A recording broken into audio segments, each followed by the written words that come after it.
رونالدو يقول: العائلة في المقام الأول. والد الفراج يفجرها في وجه الدون والناصراوين. لا تنسوا الإعجاب بالفيديو والاشتراك في القناة تشجيعا لنا لنستمر بنشر المزيد إن شاء الله. قام البرتغالي كريستيانو رونالدو بعمل مفاجأة سارة لوالدته في عيد ميلادها 69، والذي كان في 31 من ديسمبر 2023. وسافر رونالدو رأسا من الرياض إلى ماديرا من أجل عمل حفل عيد ميلاد لوالدته ماريا دولوريس أفيرو، كما أهداها سيارة فاخرة من طراز بورشة.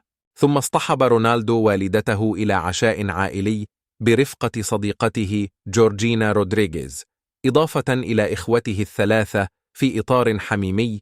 يبدو أن عائلة الدون كانت تفتقده منذ وقت طويل لارتباطه بالسفر بعيدا واللعب في المملكة العربية السعودية. ونشر رونالدو تلك التفاصيل عبر حسابه على إنستغرام كاتبا عبارة: العائلة هي كل شيء.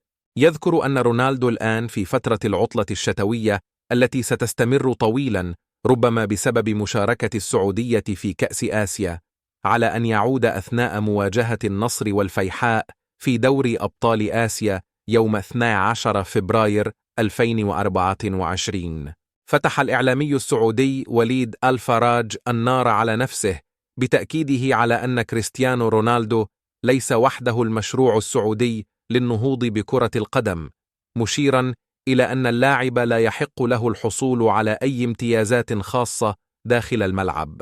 وأضاف قائلا: نعم، رونالدو حجر الزاوية في المشروع الرياضي، وله الفضل بعد الله في تحقيق بداية رائعة لمشروع عظيم بدعم لمحدود من قبل القيادة التي آمنت بقيمة الأسطورة. رونالدو ارتبط بجدل كبير الأسبوع الماضي بعد حصوله على بطاقة صفراء خلال مواجهة النصر والتعاون لاعتراضه على الحاكم محمد الهويش، إذ رأى البعض أن البطاقة مستحقة للاعب، فيما اتجه البعض الآخر للقول أن الضغوطات والحديث الإعلامي عن مجاملة الحكام له جعلت الحكام يتصرف بتلك الطريقة.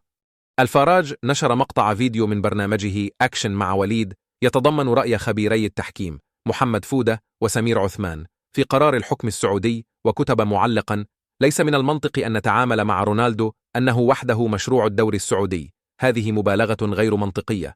هو لاعب له قيمته الإعلامية، يبدع ويخطئ، ولن يحصل على امتيازات داخل الملعب. يجب أن يفهم المشجع العاطفي هذه الحقيقة الموجعة. الجمهور النصراوي انفجر في وجه الفراج بعد تلك التغريدة، إذ رفضوا حديثه تماما واستعرضوا حالات سابقة للاعبين اعترضوا على الحكام دون أن يحصلوا على أي بطاقات.